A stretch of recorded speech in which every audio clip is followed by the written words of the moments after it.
بسم الله الرحمن الرحيم. اهلا بيكم. اخبار نادي الزمالك، حالة غضب داخل نادي الزمالك، جمهور زعلان وغضبان، حتى نجوم الزمالك الكبار.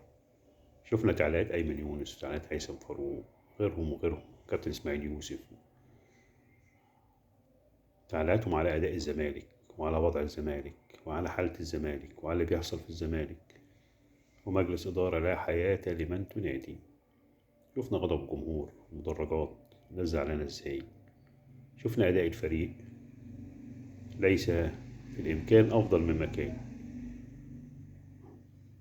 شفنا الظروف اللي بيمر بها النادي، شفنا الوضع اللي ممكن يكون عليه النادي. ده نادي الزمالك، ده فريق الزمالك. فريق الزمالك في أصعب ظروف اللي كان بيواجهها عمره ما كان بيبقى كده.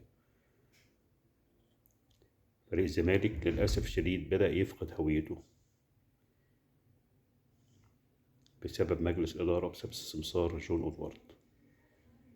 يضيعوا الفرقة، ضيعوا هوية الفرقة ويدمروا الفرقة. فين اللعيبة؟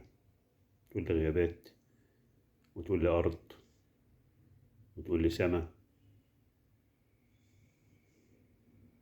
وضع بقى وضع يعني الواحد مش عارف يقول ايه. حقيقي الواحد حزين على اللي بيحصل في نادي الزمالك. هنوصل لفين؟ فين المسؤولين؟ فين المسؤولين من نادي الزمالك واللي بيحصل في نادي الزمالك؟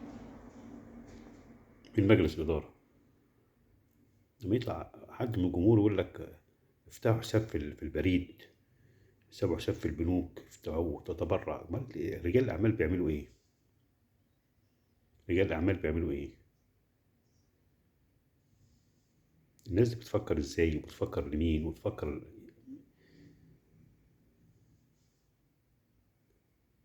يعني الفرقة بالطريقة دي وبالشكل دوت، لما تواجه حد قوي ولا حاجة. يعني مصر امبارح ضيع أجوان كتيرة جدا لما حصلك نص ساعة ونص ساعة.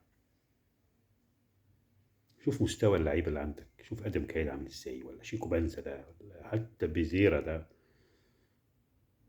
كل واحد بياخد الكرة ويجري وخلاص. أداء عشوائي، مفيش فكر، مفيش خطط، مفيش أي حاجة خالص. لولا ستر ربنا ولولا توفيق ربنا لمحمد عواد كان شكلنا هيبقى وحش قوي. لكن بالطريقة دي وبالشكل ده هكمل ازاي؟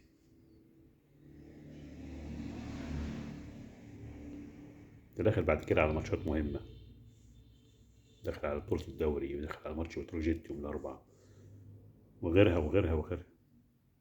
بالشكل ده كل مرة نقول غيابات ونقول أرض أكتوبر ونقول مش عارف إيه. أوضاع الزمالك عايزة تدخل حاسم، حاسم قبل فوات الأوان. في الجهة التانية تشوف النادي الأهلي وفضيحة النادي الأهلي وتحايل على القانون والإعارات والموضوع اللي فجره زميلنا خالد الغندور. ولا حياة لمن تنادي اتحاد الكورة. اتحاد الكورة إسلامك لبن تمر هندي، ولا بيقول حاجة ولا بيعمل حاجة. فضايع فضيحة في الأهلي. اتحاد الكورة فين؟ ما بينطقش ليه؟ ما نعرفش. ما يطلع يوضح لنا، يقول لنا إعارات ستة، بتعيد ستة وبتاخد ستة إعارة، يعني 12. انت عامل الاعارات يجي 16 اعاره، ولا حياه لمن تنادي. فضيحه، فضيحه. كله صم بكم، محدش بيتكلم، محدش بينطق. يعني الكابتن خالد قالها امبارح، محدش بينطق، محدش بيقول فيه ايه. ده حال كوره في مصر. حسبنا الله ونعم الوكيل.